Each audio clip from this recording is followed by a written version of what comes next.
नमस्कार दोस्तों, आज मैं आपके लिए लेकर आई हूँ मुंशी प्रेमचंद की कहानी बड़े घर की बेटी। तो चलिए शुरू करते हैं। बेनी माधव सिंह गौरीपुर गांव के जमींदार और नमरदार थे। उनके पितामह किसी समय बड़े धन संपन्न थे। गांव का पक्का तालाब और मंदिर, जिसकी अब मरम्मत भी मुश्किल थी, उन्हीं के कीर्ति स्तंभ थे। कहते हैं इस दरवाजे पर हाथी झूमता था। अब उसकी जगह एक बूढ़ी भैंस थी, जिसके शरीर पे अस्थि पंजर के सिवा और कुछ न रह गया था, पर दूध शायद बहुत ज़्यादा देती थी, क्योंकि एक न एक आदमी हांडी लिए उसके सिर पर सवार ही रहता था। बेनी माधव सिंह अपनी आधी से अधिक संपत्ति वकीलों को भेंट कर चुके थे। उसकी वर्तमान आय 1000 रुपये वार्षिक से अधिक न थी। ठाकुर साहब के 2 बेटे थे। बड़े का नाम श्रीकंठ सिंह था। उसने बहुत दिनों के परिश्रम और उद्यम से BA की डिग्री प्राप्त की थी। अब एक दफ्तर में नौकर था। छोटा लड़का लाल बिहारी सिंह दोहरे बदन का सजीला जवान था। भरा हुआ मुखड़ा, चौड़ी छाती, भैंस का दूध से ताजा दूध उठकर सवेरे ही पी जाता था। श्रीकंठ सिंह की दशा बिल्कुल विपरीत थी। इन नेत्र प्रिय गुणों को उन्होंने BA इन्हीं 2 अक्षरों पर निछावर कर दिया था।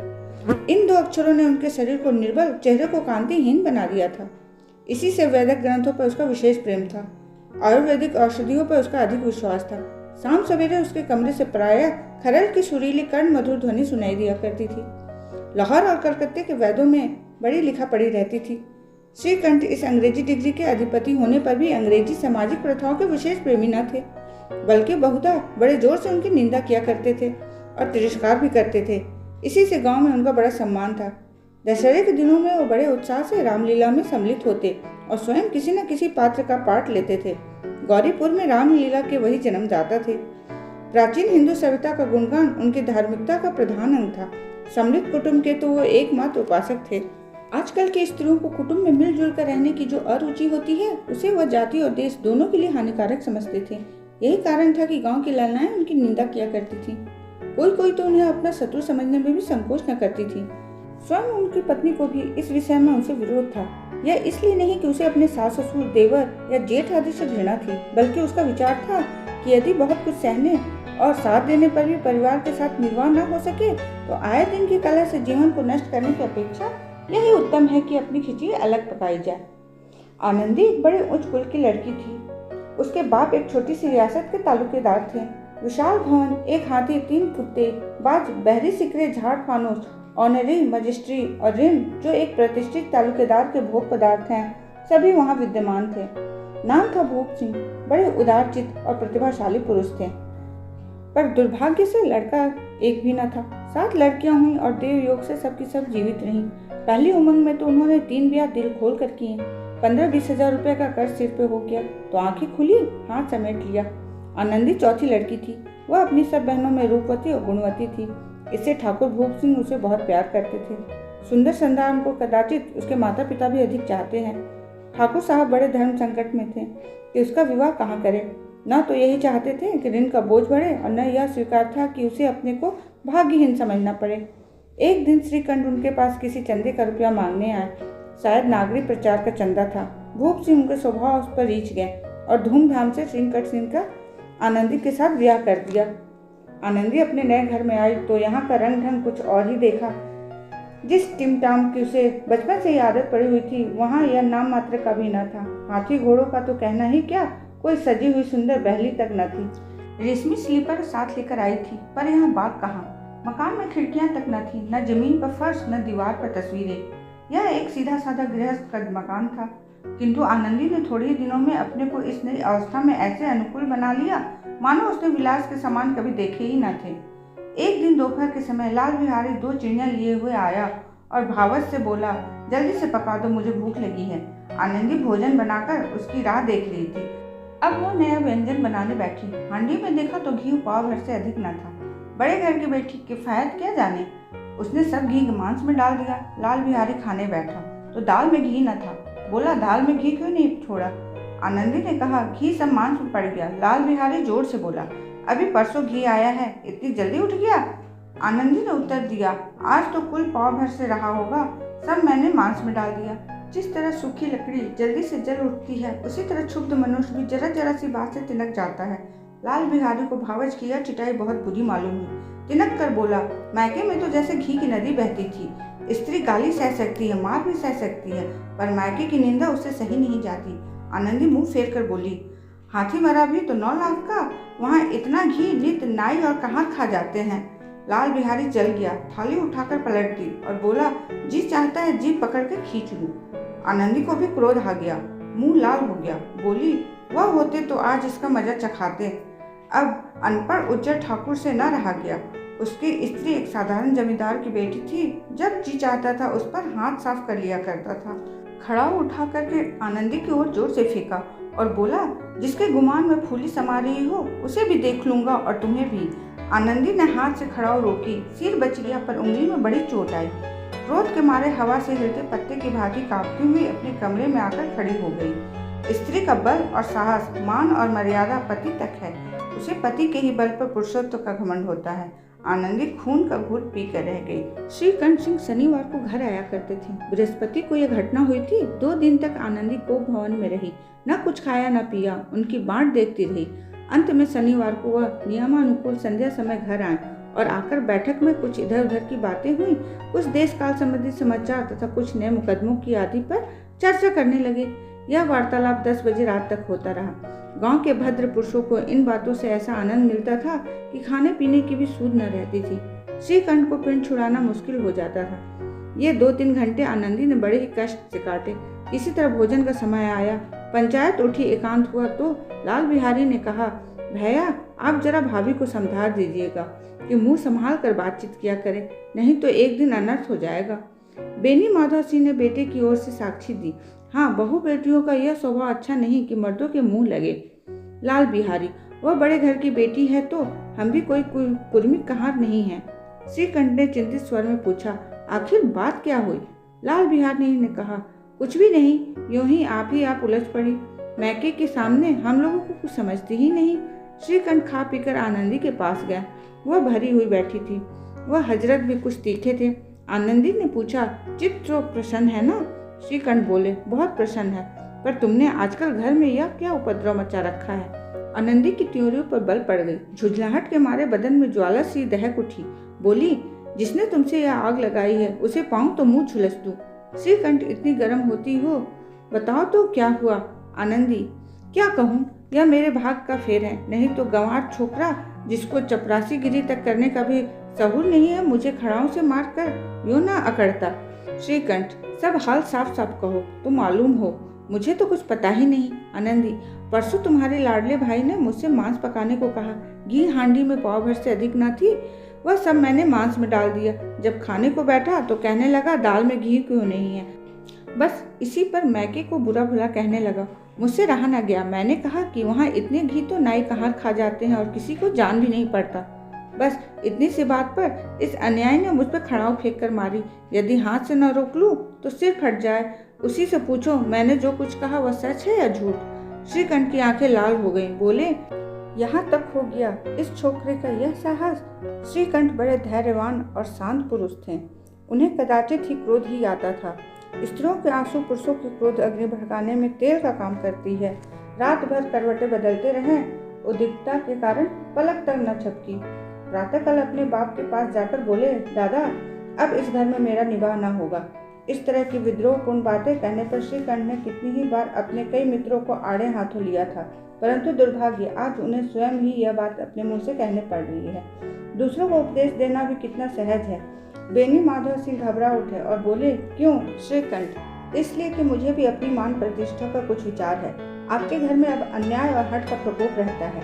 जिनको बड़ों का आदर सम्मान करना चाहिए वो उनके सिर चढ़ते हैं। मैं दूसरे का नौकर ठहरा, घर पर रहता नहीं। यहाँ मेरे पीछे स्त्रियों पर खड़ाऊ और जूतों की बौछार होती है। कड़ी बात तक चिंता नहीं थी, कोई एक की दो कह ले, वहाँ तक मैं सह सकता हूँ, किंतु यह कदाचित नहीं सह सकता कि मेरे ऊपर लात घूसे पड़े और मैं दम न मारूं। बेनी माधव से कुछ जवाब न दे सके। श्रीकंठ सदैव उनका आदर करते थे। उनके ऐसे तेवर देखकर एक बूढ़ा ठाकुर अवाक रह गया। केवल इतना ही बोला, बेटा बुद्धिमान होकर ऐसी बातें करते हो? स्त्रियां इस तरह घर का नाश कर देती हैं, उनको बहुत सिर पर चढ़ाना अच्छी बात नहीं।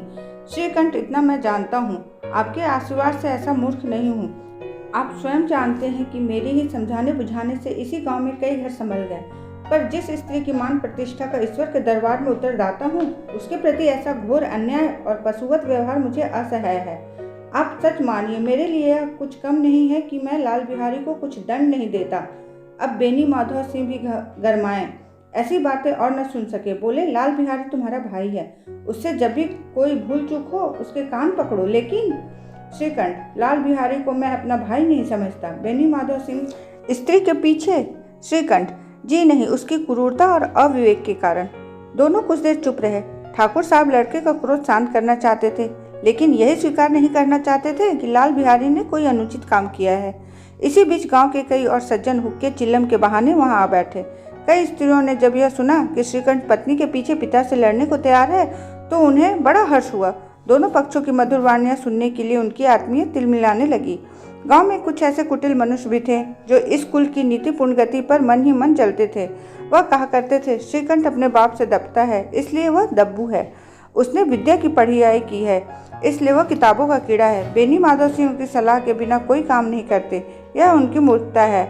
इन महानुभावों की शुभकामनाएं आज पूरी होती दिखाई दी। कोई हुक्का पानी के बहाने, कोई लगान की रसीद दिखाने आकर बैठ गया। बेनी माधव सिंह पुराने आदमी थे, इन भावों को ताड़ गए।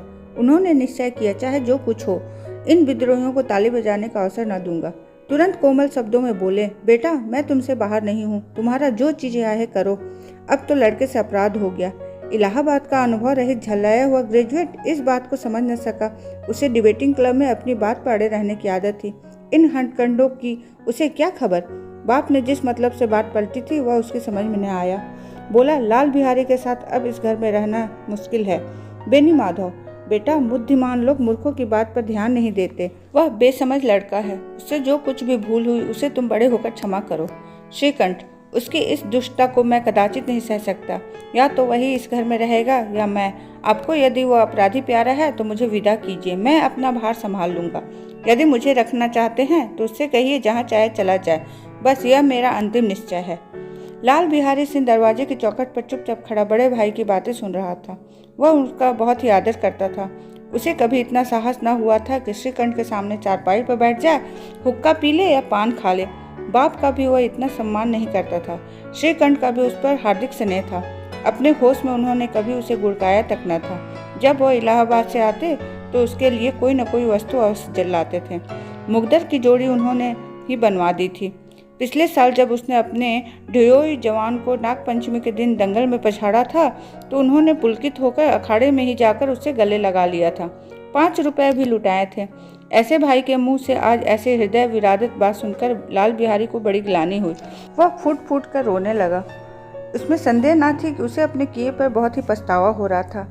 भाई के आने के एक दिन पहले उसकी छाती धड़क रही थी कि देखूं भैया क्या कहते हैं, मैं उनके सम्मुख कैसे जाऊंगा, उनसे कैसे बोलूंगा, मेरी आंखें उनके सामने कैसे उठेंगी। उसने समझा था कि भैया मुझे बुलाकर समझा देंगे। इस आशा के विपरीत आज उसने उनके निर्दयतापूर्ण की मूर्ति बने हुए पाया। वह मूर्ख था, परंतु उसका मन कहता था कि भैया मेरे साथ अन्याय कर रहे हैं। यदि श्रीकंठ उसे अकेले में बुलाकर 2-4 बातें कह देते, इतना ही नहीं 2-4 तमाचे भी लगा देते तो कदाचित उसे इतना दुख न होता। पर भाई का यह कहना कि अब मैं उसकी सूरत नहीं देखना चाहता, लाल बिहारी से सहा न गया। वह रोता हुआ घर आया, कोठरी में जाकर कपड़े पहने, आंखें पोंछी, जिससे कोई यह न समझे कि मैं रोता था। तब आनंदी के द्वार पर आकर बोला, भाभी भैया ने निश्चय किया है कि वह मेरे साथ इस घर में न रहेंगे। अब वह मेरा मुंह भी नहीं देखना चाहते, इसलिए अब मैं जाता हूँ। उन्हें फिर मुंह न दिखाऊंगा। मुझसे जो कुछ अपराध हुआ क्षमा करना। जिस समय लाल बिहारी सिंह सिर झुकाए आनंदी के द्वार पर खड़ा था, उसी समय श्रीकंठ सिंह आंखें लाल किए बाहर से आए। भाई को खड़ा देखा तो घृणा से आंख फेर ली और कतरा कर निकल गए, मानो उसकी परछाई से दूर भागते हो। आनंदी ने लाल बिहारी की शिकायत तो की थी, लेकिन अब मन में पछता रही थी। वह स्वभाव से बड़ी ही दयावती थी। उसे इसका तनिक भी ध्यान न था कि बात इतनी बढ़ जाएगी।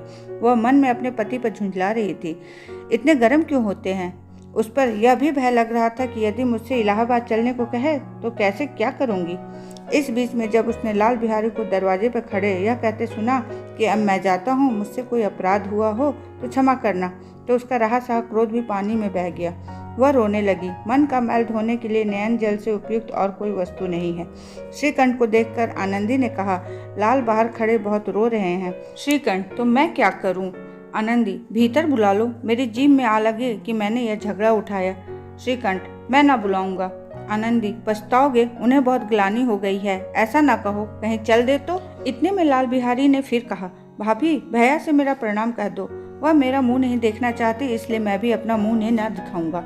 लाल बिहारी इतना कहकर लौट पड़ा और शीघ्रता से दरवाजे की ओर बढ़ा। अंत में आनंदी कमरे से निकली और हाथ पकड़ लिया। लाल बिहारी ने पीछे फिरकर देखा और आंखों में आंसू भरे बोला, मुझे जाने दो। आनंदी, कहाँ जाते हो? लाल बिहारी, जहाँ कोई मेरा मुंह न देखे। आनंदी, मैं न जाने दूंगी। लाल बिहारी, मैं तुम लोगों के साथ रहने योग्य नहीं हूँ। आनंदी, तुम मेरी सौगंध, अब एक पग भी आगे न बढ़ाना। लाल बिहारी, जब तक मुझे यह मालूम न हो जाए कि भैया का मन मेरी तरफ से साफ हो गया, तब तक मैं इस घर में कदापि न रहूंगा। आनंदी, मैं ईश्वर की साक्षी देकर कहती हूँ कि तुम्हारी ओर से मेरे मन में तनिक भी मैल नहीं है। अब श्रीकंठ का हृदय थोड़ा पिघला।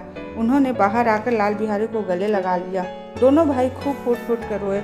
लाल बिहारी ने सिसकते हुए कहा, भैया, अब कभी मत कहना कि तुम्हारा मुंह न देखूंगा। इसके सिवा आप जो चाहे दंड देंगे मैं सहर्ष स्वीकार करूंगा। श्रीकंठ ने कांपते हुए स्वर से कहा, लल्लू, इन बातों को बिल्कुल भूल जाओ। ईश्वर चाहेगा तो फिर ऐसा अवसर न आवेगा। बेनी माधव सिंह बाहर से आ रहे थे। दोनों भाइयों को गले मिलते देखकर आनंद से पुलकित हो गए। बोल उठे, बड़े घर की बेटियां ऐसी होती हैं, बिगड़ता हुआ काम बना देती हैं। गांव में जिसने भी यह वृतांत सुना, उसी ने इन शब्दों में आनंदी की उदारता को सराहा। बड़े घर की बेटियां ऐसी होती हैं। धन्यवाद दोस्तों।